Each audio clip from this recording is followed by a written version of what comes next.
Ce petit aparté sur l'exposition m'amène à vous parler du deuxième problème récurrent en mode A, la mesure d'exposition. Dans tout mode automatique ou semi-automatique, la mesure d'exposition devient une contrainte un petit peu plus importante. Je m'explique.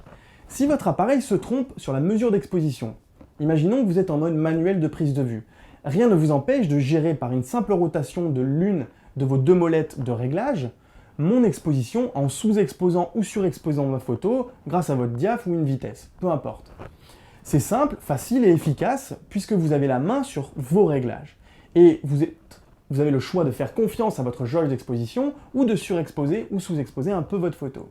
Et si vous avez de l'expérience, vous pourrez d'ailleurs facilement l'anticiper dès que vous serez dans une situation, par exemple de contre-jour, etc., avec bien sûr un peu d'expérience dès la première photographie. Alors qu'en mode A, eh bien, vous déclencherez et serez prisonnier des réglages que votre boîtier aura choisis pour vous. Et parfois, il se trompe, ou en tout cas, il ne vous donne pas un résultat qui vous satisfait. On fait donc un petit test que j'ai déjà fait dans la vidéo bonus sur la mesure d'exposition. Donc cas de figure habituel, en contre-jour. Voilà, donc je vais déclencher. Voilà, et ici, mon mode A me donne ce résultat.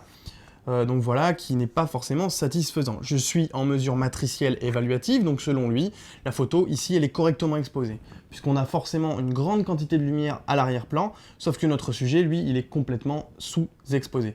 Donc, c'est pas satisfaisant. Le problème donc avec le mode A, c'est que vous êtes piégé, vous déclencherez 10 fois et vous obtiendrez 10 fois ce même résultat, puisque le mode A, vous l'avez compris, comme tout mode semi-automatique ou automatique, est prisonnier de sa mesure d'exposition. Piégé, pas vraiment, car il existe d'ailleurs 3 solutions à ce problème et on va les voir ensemble. Si vous avez un appareil photo haut de gamme, au-dessus de la gamme expert, vous avez certainement la possibilité de forcer le réglage. Attention, cette méthode ne marche pas en ISO automatique, donc dès que vous utiliserez l'ISO automatique, ça ne marchera pas. C'est-à-dire que vous pouvez faire la même chose que ce qu'on a dit tout à l'heure en mode M. Ce qui vient un peu contredire ce que je disais tout à l'heure, sur le fait qu'on puisse changer un réglage plus facilement en mode M. Mais pas totalement, car comme je viens de vous le dire, ça ne marche pas en ISO auto, et en plus, très peu de gens pourront le faire en raison de la faible quantité de boîtiers qui le proposent. Donc qu'est-ce qu'on va faire? Eh bien votre appareil, dans ce cas, vous donnera un réglage donné. Ici, on était à 4.5. 4.5, 1/800 de seconde. Je le remets, comme ça vous le voyez bien, 4.5, 1/800 de seconde.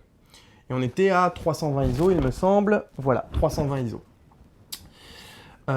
Qu'est-ce qu'on va faire? Eh bien, on va forcer le réglage, c'est-à-dire qu'en réalité, malgré le réglage qui nous donne à 4.5, 1/800 de seconde pour que selon lui, la photo soit correctement exposée, eh bien, on va lui dire, grâce à l'autre molette, la deuxième molette, donc déjà, tous ceux qui n'ont pas de molette dans ce mode A ne pourront pas le faire, eh ben, on va lui demander de passer en dessous en termes de vitesse d'obturation. Et on le voit ici, il ne change pas les réglages, et si j'appuie sur ISO, on voit qu'il est resté à 320 également. Et il nous indique, notre petite jauge, vous avez vu, j'ai un petit moins, un petit plus, nous indique qu'effectivement, on a surexposé un petit peu notre photographie à ce réglage. Vous avez vu, j'ai laissé un temps le temps à l'écran de s'éteindre et il est reparti sur un 800e. Mais je peux décider de faire ça, me mettre à, par exemple, un 400e ou un 320e de seconde. Et si je déclenche, on voit qu'il a déclenché avec ces réglages. Ce qui me donne un autre résultat, vous le voyez, une photo un petit peu plus équilibrée, surexposée un petit peu dans l'arrière-plan, mais c'est pas grave. Et donc il conservera les deux autres réglages intacts. Attention, je le répète, ça ne marche pas en ISO automatique, puisqu'en ISO automatique, lorsque vous changerez la valeur de vitesse, eh bien, il changera automatiquement la valeur d'ISO. Donc cette méthode ne marchera pas toujours selon votre matos et vos réglages. Et comme je l'ai dit il y a un moment, bien sûr, ce que je dis est valable à un instant T, mais il est possible que les tout derniers appareils photo me fassent mentir, parce que je ne suis pas forcément à la page de tout ce qui vient de sortir, et que dans les années à venir, peut-être même des entrées de gamme proposeront ce genre de possibilités.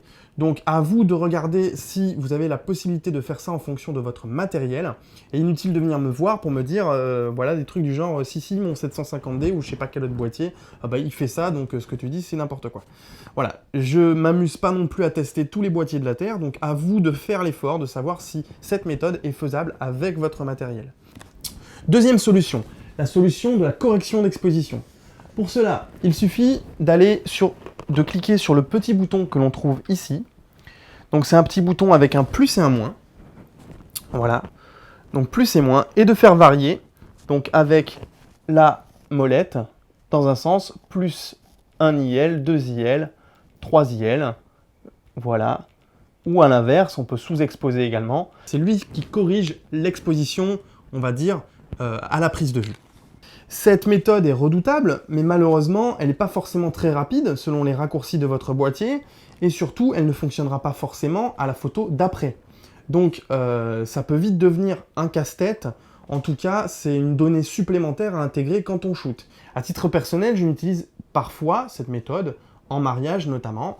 Il existe une troisième solution qui me semble être la plus logique, c'est bien sûr de traiter le problème à la base et d'avoir donc une mesure d'exposition adaptée à la situation. Dans beaucoup de cas, il faudra simplement passer d'une mesure matricielle ou évaluative chez Canon à une mesure spot. Pour ma part, c'est assez simple et surtout c'est la solution la plus rapide puisqu'au final j'ai juste besoin de tourner ce bouton. Donc en tournant ici ce bouton, je peux passer d'une mesure spot à une mesure matricielle à une mesure prépondérée centrale. Voilà. Donc pour moi, c'est la solution la plus rapide, mais ce ne sera pas le cas de tout le monde. Donc encore une fois, ouvrez votre esprit et prenez ce qui vous arrange. Voilà. Tout le monde trouvera sa solution en fonction de ses besoins et de sa pratique de la photo.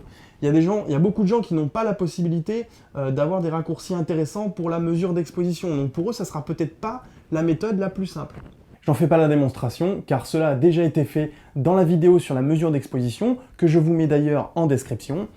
Et comme je suis sympa d'ailleurs, je vais même vous mettre la vidéo bonus qui a été faite sur ce sujet, et qui va donc un petit peu plus loin, notamment sur le verrouillage AEL. Voilà. Donc cette vidéo était réservée aux abonnés qui m'en ont fait la demande. Je la mets de manière publique, ça arrivera de temps en temps. Voilà, je m'arrête là. Je pourrais encore aller beaucoup plus loin, notamment sur le menu des réglages de la sensibilité qu'on a vu tout à l'heure. Ma conclusion est simple sur le mode A. C'est un mode super intéressant. C'est une alternative vraiment, comment dirais-je, intelligente au mode M. Mais il demande d'avoir de sérieuses notions de base, comme sur les vitesses d'obturation.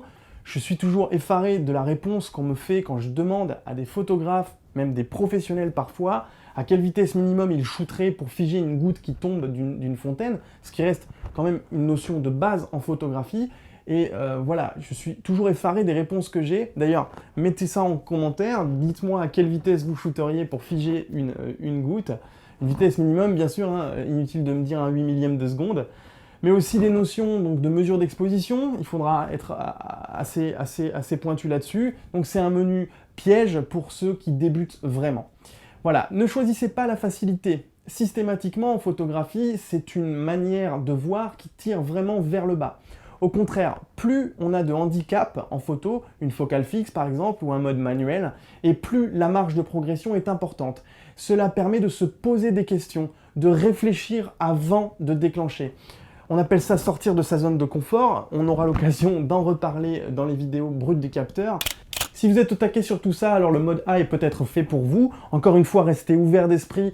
Comment dirais-je ? Ça dépend aussi de votre pratique de la photo. Quelqu'un qui fait par exemple des poses longues à longueur de journée, le mode A il l'utilise jamais parce qu'il a besoin d'avoir des filtres ND sur son optique et il est obligé d'être en mode bulbe et donc en mode manuel notamment. Voilà, donc n'hésitez pas à vous mettre sur ce mode si il est adapté à votre pratique de la photo.